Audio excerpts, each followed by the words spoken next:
We start in medias res. It's 2011. Nokia, once a global colossus, is gasping for air. Inside its Helsinki offices, a leader stares at a flickering Bloomberg screen at 3 a.m. The numbers are brutal. Nokia still sold 24 million phones that quarter, but its smartphone market share had plunged to 24% from 39% a year before. Its global share of all phones fell below 30% for the first time in a decade. Industry wizards whisper, "burning platform," and they mean it literally. The co-CEO Stephen Elop will soon confess on the podium. We didn't do anything wrong, but somehow we lost. It feels like standing on an oil rig that's ablaze. One wrong move and you jump. But to understand how we got here, we have to look at the one thing Nokia ignored, the silent terror of fear itself. Not long ago, Nokia was magic. A Finnish paper company turned tech wunderkind. It conquered the world with brick-like phones that barely needed charging. By the mid-2000s, every third handset on Earth was a Nokia. In 2005, Nokia's share of the global mobile market was 32.5%, and its cheapest model, the Nokia 1100, eventually sold 250 million units, making it the best-selling phone ever. We all remember the feeling: indestructible hardware, simple UI, and a brand we trusted with our lives. In boardrooms and labs, Nokia executives believed their own hype. One insider later wrote that Nokia's leaders insisted that their hardware was superior and ignored the importance of transitioning to new tech. They even proudly bragged, We are Nokia. We have all the engineering know-how in-house. In other words, they were prisoners of their own hubris. Short sentence, it worked. It really worked. They piled on R&D, even co-founding mobile standards, GSM and LTE. They plastered "connecting people" on every ad and believed that meant no one would dare connect to anyone else. By 2009, the ascent still looked unstoppable. Nokia ramped headcount plus 150% and revenues plus 500% in just a few years. They could list off gods of engineering, but the story was simple: cheap components, global carriers, brand loyalty. We in the audience felt safe too. If Nokia held 40% of the phone world, nothing could topple it. Right? Then something shifted. A small, shiny rectangle appeared on stage, the iPhone. We all saw it, and we all thought Apple just played their killer card. Inside Nokia, some were alarmed. Others, like CEO Olli-Pekka Kallasvuo, were dismissive. In early 2010, Kallasvuo admitted, Has yet to produce a viable competitor to the iPhone. but then cheerfully vowed to be all things to all consumers. How reassuring. Nokia clung to the old playbook. It doubled down on Symbian and its fledgling Linux Memo project, later MeeGo, ignoring Android altogether. In fact, Stephen Elop, fresh from Microsoft, told the press he had the option of Android but rejected it. Why? He claimed Android was not necessarily providing a lot of opportunity for innovation. In other words, Nokia refused to drink from the Google well. Instead, they bet on their own recipe: keep the cash cow fat a little longer. This is classic status quo bias and loss aversion at work. They feared cannibalizing millions of feature phones, so they stuck with old tech. We felt the tension, but the leaders were convinced.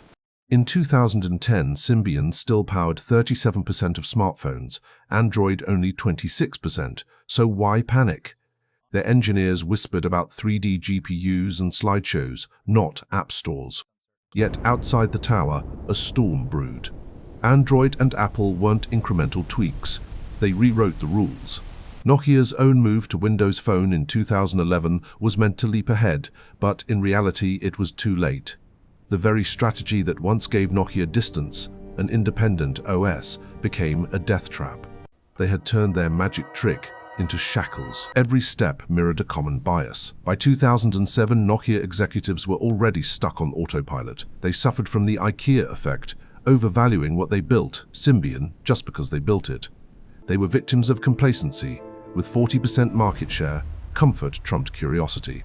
And deep down, they had fear of change. The main reason Nokia held back, as one study bluntly puts it, was that Nokia feared change because it feared losing its current customers. In other words, letting go of the old tech felt like jumping off a cliff, even as the water below was on fire. Once the sun set on 2010, it set fast. We see it like an avalanche. In 2011, Nokia's smartphone share collapsed to 24%, and overall handset share fell to 29%, a level not seen since the 1990s. Imagine a bank's balance sheet flipping from green to all red. Nokia still pumped out hardware. 24 million phones sold in one quarter, but it meant almost nothing. A quote from Strategy Analytics: "Volumes were better than expected, but it's clear competition is tough." The music stopped, the lights went down. By 2012, the company was a skeleton. Its devices division was bleeding money. Nokia lost $4 billion in 2012 alone. Then came the ultimate humiliation. On September 3, 2013, Microsoft swooped in. In a deal worth $5.44 billion, Nokia's phone business was gobbled up.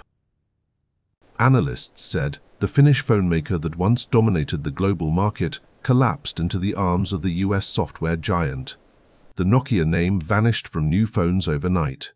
Imagine our jaw dropping at those headlines. A titan trading to Microsoft? The market smirked. Microsoft's stock even tumbled when the news hit. Even Nokia's former CEO was stunned. Elop, the man who later told employees, "We didn't do anything wrong," became the one thanked for handing over the keys. As Bloomberg noted, Nokia's market value had topped $200 billion a decade earlier. Now the parts would be scattered, networks here, patents there, the rest scrapped. One of the last acts was poetic. Elop, at that sad podium, quipped, "We lost," in a whisper. He wasn't the only one crying. We in the audience had tears too, at least of regret. Regret that Nokia's hardware-heavy paradise had become a mausoleum. Nostalgia made it hurt, logic made it worse. We looked at Nokia's fall as a thriller, but its moral is in the mirror. Fear isn't just a corporate flaw, it's human. Ask yourself, what's your burning platform? It could be a job you cling to, a relationship you won't end, or a comfort zone you won't leave.